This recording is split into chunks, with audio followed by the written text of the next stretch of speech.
Donc pour commencer, je vais partir de la source sonore. Donc la batterie étant câblée, là je m'intéresse particulièrement par exemple au câble qui va aller du micro de grosse caisse qui va être branché sur le patch. Donc le patch accueille des prises XLR mâles ici et des prises XLR femelles. Donc les prises XLR femelles, on branche dessus les câbles qui viennent des micros, et les prises XLR mâles, on branche dessus les câbles qui vont aller jusqu'au retour. On a 4 prises XLR mâles qui pourraient alimenter 4 retours A, B, C, D, et 24 prises XLR femelles qui pourraient recevoir donc 24 câbles provenant de 24 sources sonores, 24 micros. Là, j'ai branché en 1 la grosse caisse, en 2 la caisse claire, en 3 la charlet, en 4 et 5. Donc le gros câble multipaire qui provient du patch arrive ici au dos de la console sous forme d'une nappe. On retrouve donc les prises XLR qui proviennent des micros, qui sont numérotés donc de 1 à 24. Et je ne sais pas si on va bien voir ici les prises XLR A, B, C, il doit y avoir une D, qui sont connectées aux sorties auxiliaires de la console via des adaptateurs jack XLR, et donc qui permettent d'envoyer le signal jusqu'au retour. Le micro de grosse caisse que j'avais branché tout à l'heure en voie 1 du patch arrive ici, et il est connecté à l'entrée 1, ici en fait, hein, voilà. Donc ça c'est ici, j'ai les noms des instruments en fait. Donc le kick, grosse caisse, caisse claire, charlet, tom aigu, tom médium, over. Alors première chose importante, le bouton input, qui permet, lorsqu'on valide ce bouton, de vérifier le niveau sonore d'entrée. Donc là, par exemple, je parle et vous voyez que les micros, en fait, captent le son, et on voit bien qu'il y a de l'entrée dans ces micros. Alors, pour faire une démonstration plus efficace et plus compréhensible, j'ai branché une source sonore sur la voie 15 et 16, sur les voies 15 et 16. Là, j'ai validé le bouton Input pour avoir donc l'accès au vumètre qui se trouve ici, et je vais régler ici le niveau de gain. Voilà, donc mon gain je vais le mettre à ce niveau là, voilà, et donc en principe quand je vais monter ce potentiomètre ici, je vais avoir du son qui va sortir par les sorties principales. Ici nous avons la sortie, enfin toute la zone qui concerne la sortie principale, donc le main. On voit que le volume est monté.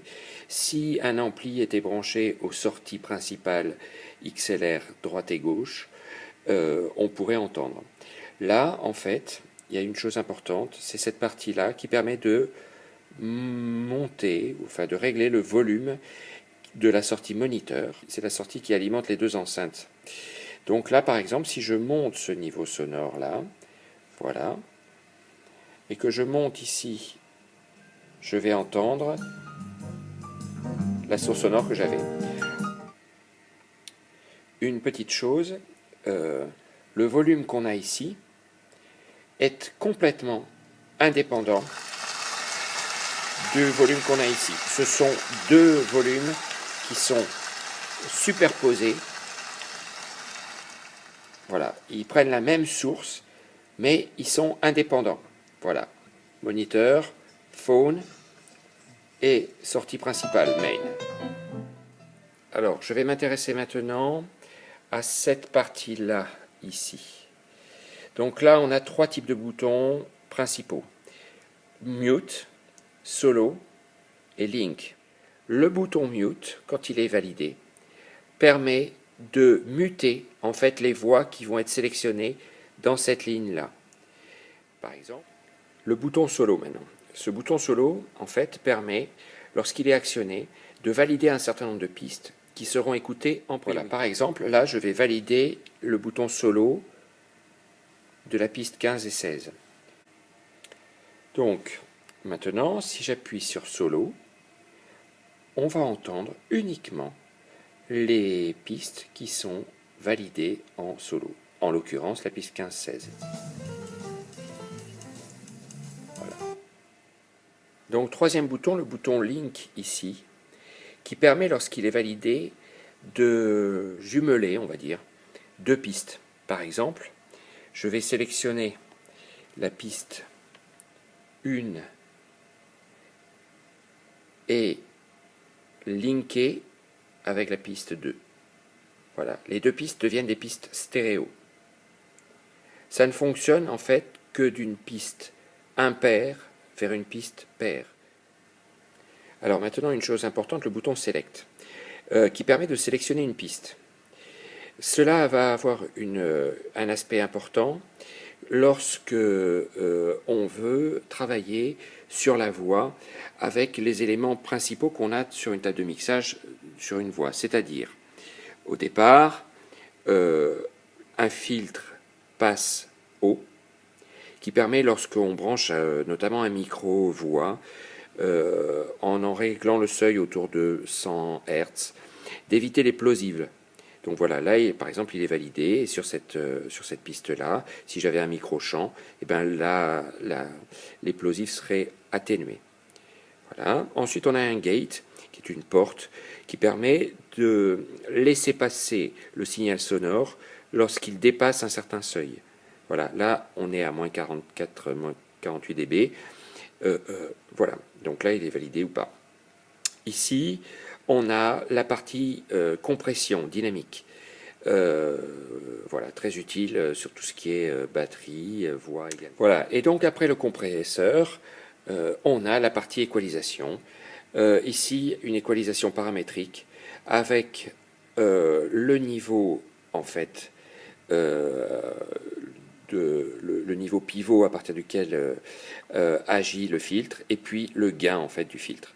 Là, petite chose à nouveau concernant les sélections, ici le réglage de l'alimentation fantôme. Quand on utilise des micros statiques qui nécessitent d'être alimentés, par exemple celui-là, le statique droit, et ben voilà, là j'ai sélectionné cette piste-là et je valide ici l'alimentation fantôme. Ici à côté, le réglage de la phase. Donc j'en arrive à un point très important concernant les retours. Les retours sont réglés, le niveau des retours est réglé via des auxiliaires. Il y a 4 auxiliaires. Le niveau général des auxiliaires est réglé par ces boutons, ces faders bleus. Il faut considérer l'auxiliaire comme une copie de la table de mixage que l'on a en bas. C'est-à-dire que ici, voilà, la table de mixage, les faders nous permettent de régler le niveau de chaque voix par rapport à une sortie principale, le main. Ici, on va avoir 4 auxiliaires dont on va régler les niveaux par ces boutons-là, les niveaux de chaque voix, qui vont aller à un réglage, à une sortie principale d'auxiliaire 1, ici, puis d'auxiliaire 2 et d'auxiliaire 3. Comment on fait? J'appuie tout simplement sur auxiliaire 1 ici, et je m'aperçois que, par exemple, la voix 13-14, le niveau est monté. Voilà. Là, je vais le baisser. Voilà, il est jusque là. Je le baisse. Par exemple, je vais mettre là. Tiens, je vais prendre ma voix 15 et 16 sur laquelle j'avais quelque chose. Et on s'aperçoit que le volume de l'auxiliaire 1 qui correspond au retour A est monté. Alors imaginons maintenant que je veuille envoyer de la grosse caisse sur l'auxiliaire A, et puis de la basse, je ne me souviens plus sur quoi, voilà, là, de la basse, voilà, et du chant, voilà. Et bien, sur l'auxiliaire A, j'ai validé l'auxiliaire A et j'ai monté ces niveaux-là. Évidemment, il faut que je fasse attention à ce que, ici, le niveau soit monté. Si je veux par exemple de l'entrée stéréo de ma bande son, je la monte là. Voilà. Je vais rebaisser. Alors une petite chose importante.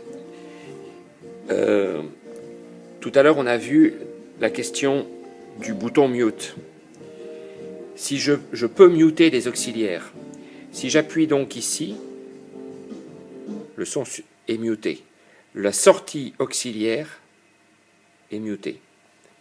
Donc ça, parfois, ça peut être une source d'erreur, c'est-à-dire que si on a muté les auxiliaires, eh ben on n'entend plus. Si on prend maintenant l'auxiliaire 2, ça va être la même chose. Hop, et là, je vais vérifier que en montant le niveau de la voix 15-16 de mon... Voilà, ben on voit que ça, on entend tout de suite. Je peux en baisser le niveau ici. Et je peux faire la même chose ici, avec l'auxiliaire 3. Hop, je monte. Voilà, donc on a bien ici. Donc notre retour C fonctionne. Là-bas, le retour B. Et ici, le retour A dont je vais monter le niveau. Là-bas. Concernant les effets, cela fonctionne de la façon un peu similaire aux auxiliaires, c'est-à-dire qu'on valide le bouton FX et qu'on dose le niveau d'effet de chaque voix via ces boutons-là. Bien évidemment, le niveau de retour général de l'effet est réglé ici, FXA. Voilà. Ensuite, en validant ici ces boutons, on autorise la sortie en fait de l'effet vers la sortie main ou vers les auxiliaires. C'est-à-dire que si on n'appuie pas sur ce bouton-là, l'effet n'apparaîtra pas dans les retours. Donc voilà, je vais essayer de faire une démonstration avec un micro. Donc voilà, mon niveau d'entrée du micro dans la voix 13-14 est important. Je vais valider donc l'effet A, ici, tac, tac, et dans la piste 13-14, je monte ici, voilà. Et donc là, je vais valider donc ici, pour avoir dans mon retour A de l'effet. Alors il faut savoir que l'envoi de l'effet dans les retours est post-fader, c'est-à-dire qu'il faut que ici, le volume soit monté. Sinon, il n'y aura pas d'effet dans les retours. Si j'invalide cette sortie-là, l'effet disparaît dans les retours. Et voilà, c'est tout à fait mat. Si j'invalide ici, dans les sorties main principales, j'aurai pas de retour d'effet. On va entendre le son dans les enceintes, mais il n'y a pas d'effet. Je vais valider maintenant, et là il y aura de l'effet. Et voilà, on entend bien l'effet.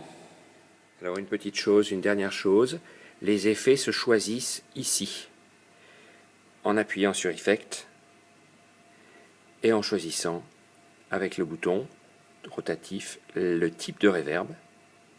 Donc là par exemple, voilà, on va prendre une plate reverb, ce serait bien. Voilà.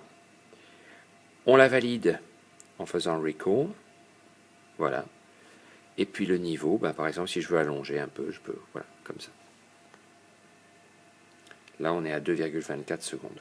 Voilà, alors je termine par la sortie main out, qui est connectée avec deux câbles à l'ampli, voilà, là, ici. Et donc, à partir du moment où on alimente l'ampli, on va pouvoir entendre sur les deux grosses enceintes ici. Voilà.